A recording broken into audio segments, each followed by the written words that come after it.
नमस्कार, SBT news में आपका स्वागत है। पेश है 23 मई मंगलवार दोपहर 1:15 राजस्थान की 15 बड़ी खबरें। इस न्यूज बुलेटिन के प्रायोजक हैं विनी केक एंड मोर। सबसे पहले एक नजर डालते हैं आज के हेडलाइंस पर। अजमेर में 31 को होगी पीएम मोदी की जनसभा।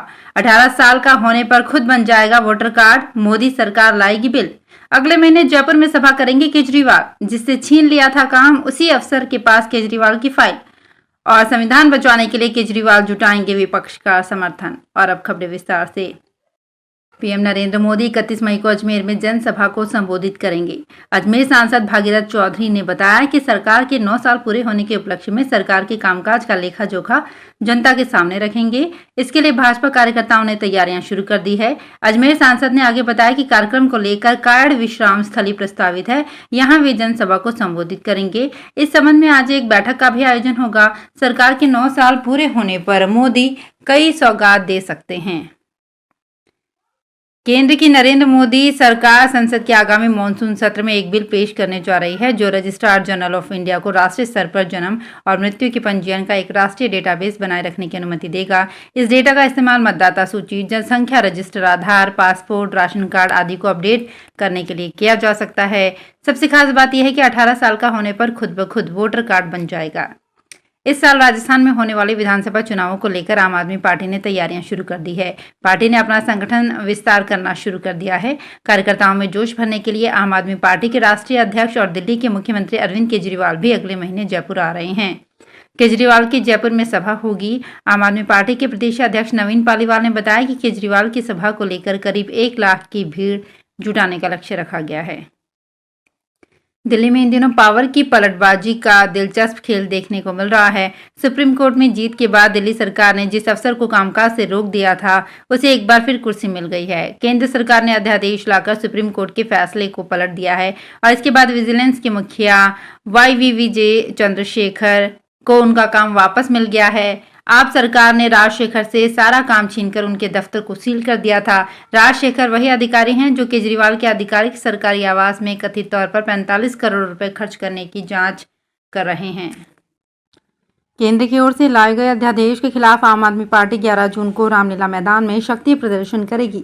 देश की मुख्य विपक्षी पार्टी कांग्रेस ने दिल्ली की सियासी लड़ाई में आम आदमी पार्टी का साथ देने का ऐलान किया है। कांग्रेस ने कहा है कि जुलाई से शुरू होने वाले संसद के मॉनसून सत्र में दिल्ली के अफसरों के तबादलों और नियुक्तियों पर केंद्र के कार्यकारी आदेश का विरोध करेगी। पार्टी के नेता केसी वेणुगोपाल ने सोमवार को इसकी जानकारी दी।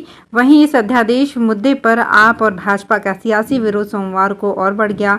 आपने प्रेस कॉन्फ्रेंस कर केंद्र और भाजपा पर निशाना साधा। कांग्रेस नेता राहुल गांधी ने सोमवार रात अंबाला से चंडीगढ़ का 50 किलोमीटर का सफर ट्रक से तय किया। दरअसल वे दोपहर में दिल्ली से शिमला के लिए कार से निकले थे। पार्टी कार्यकर्ताओं ने बताया कि राहुल ने इस दौरान ट्रक ड्राइवरों से बात की और उनकी समस्याएं भी सुनी। उनके सफर का एक वीडियो कांग्रेस नेता सुप्रिया श्रीनेता ने सोशल मीडिया पर शेयर किया है। राहुल को 12 घंटे पहले यूपी की राजधानी लखनऊ से जान से मारने की धमकी मिल चुकी है। हालांकि लखनऊ पुलिस ने इस मामले में एक व्यक्ति के खिलाफ केस दर्ज किया है। एयर इंडिया और एयर इंडिया एक्सप्रेस 19,000 हज यात्रियों को लेकर स्पेशल हज उड़ानें संचालित करेगी।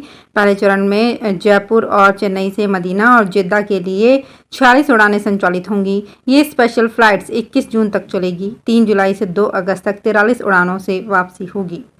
चुनावों में हार का ठीकरा ईवीएम हैक होने, खराब होने का सवाल उठाने वाली कांग्रेस के यूथ विंग के ऑनलाइन सॉफ्टवेयर से हुए चुनाव पर ही सवाल खड़े हो गए हैं। अब राजस्थान यूथ कांग्रेस का चुनाव लड़ने वाले प्रत्याशी ही इस सॉफ्टवेयर में गड़बड़ी के आरोप लगा रहे हैं। यही नहीं, हर वोट के साथ 50 रुपए यानी 20 लाख वोटर से करीब 10 करोड़ रुपए इकट्ठे करने वाले यूथ कांग्रेस मैनेजमेंट ने 60% से अधिक वोटों को रिजेक्ट कर दिया। जानकारी में ये भी आया कि यूथ कांग्रेस के केंद्रीय नेतृत्व से की गई शिकायत के साथ री ऑडिट की डिमांड के बाद अब मैनुअल जांच भी कराई जा सकती है। केंद्रीय सूचना एवं प्रसारण मंत्रालय के डाक विभाग ने पोस्ट ऑफिसों में 2000 के नोट लेने पर पाबंदी लगा दी है। ये भी साफ किया है कि पोस्ट ऑफिस भूल कर भी ऐसे नोट नहीं लेंगे। अगर पोस्ट ऑफिस का मूल खातेदार ऐसे नोट जमा करवाता है तो उसकी KYC अपडेट होनी चाहिए। साथ ही नोट लेते समय KYC से जुड़े दस्तावेज भी पोस्ट ऑफिस को लेने होंगे। ऐसे नोट पोस्ट ऑफिस अपने पास नहीं रोकेगा, बल्कि रिकॉर्ड के साथ ये नोट रोज संबंधित सरकारी बैंक खाते में जमा कराए जाएंगे। जयपुर में भी ये आदेश पहुंच गए हैं। मुख्यमंत्री की 10 साल पहले की गई कुछ बजट घोषणा अब तक पूरी नहीं हो पाई है। बजट घोषणा के अनुसार प्रदेश के 6 सरकारी मेडिकल कॉलेजों में स्पीच थेरेपिस्ट के 18 स्थायी पदों पर भर्ती की जानी थी। SMS medical college Jaipur, JLN Ajmer, RNT Udaipur, SP Bikaner, Jodhpur एवं कोटा मेडिकल कॉलेज से जुड़े अस्पतालों में स्पीच थेरेपिस्ट के स्थायी पदों पर भर्ती नहीं होने पर युवाओं को नौकरी के अवसर नहीं मिल पा रहे हैं। भर्ती नहीं होने का प्रमुख कारण चिकित्सा विभाग की ओर से स्पीच थेरेपिस्ट के सेवा नियमों का नहीं बनना माना जा रहा है। राजस्थान लोक सेवा आयोग गृह विभाग में एसआई पदों पर भर्ती के लिए इंटरव्यू का 9वां चरण मंगलवार से शुरू हुआ। इसके बाद भी आयोग इंटरव्यू का एक और चरण आयोजित कर सकता है। आयोग ने एसआई के 859 पदों के लिए इंटरव्यू की प्रक्रिया 23 जनवरी से शुरू की थी।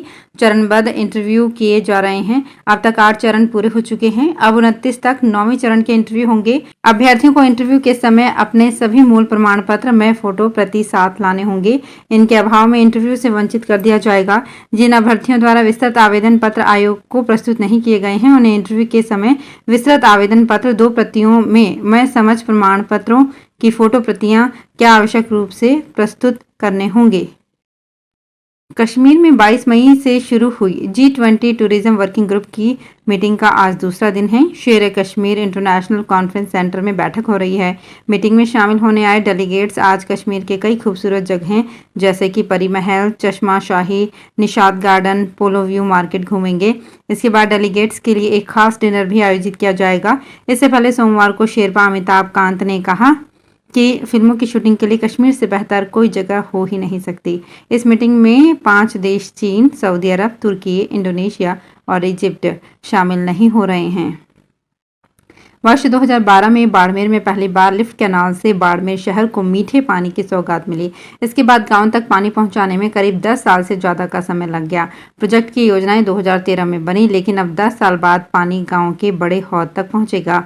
बाड़मेर विधानसभा के 187, शिव के 156 और बायतू के 3 गाँव तक मीठा पानी पहुँचाने के लिए करीब 85% पूरा हो गया है।